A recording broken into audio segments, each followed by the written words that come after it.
नमस्कार मित्रांनो, शुभविवाह या मालिकेच्या 18 सप्टेंबरच्या भागात आपल्याला पाहायला मिळणार आहे.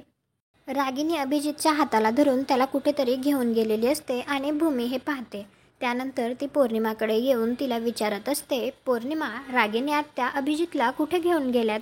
हे ऐकून तर पौर्णिमाला सुद्धा धक्का बसतो, कारण त्याबद्दल तिला काहीच माहिती नसतं. तर ती सुद्धा आश्चर्याने काय असं विचारते.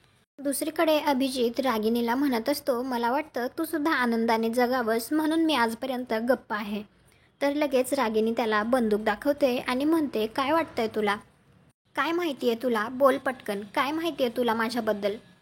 तर लगेच अभिजित म्हणतो, मला आता जुन्या गोष्टी उकरून काढायच्या नाही आहेत. तर लगेच रागिनी आत्यांना राग येतो आणि ती म्हणते, मर मग, आणि त्याच्यावर गोळी चालवणार. तेवढ्यातच पौर्णिमा त्या दोघांच्या मध्ये येऊन उभी राहते. रागिनी तिला म्हणत असते, पौर्णिमा तू बाजूला हो. तर पौर्णिमा ओरडूनच रागिनीला म्हणते, खबरदार माझ्या नवऱ्यावर गोळी झाडलीत तर.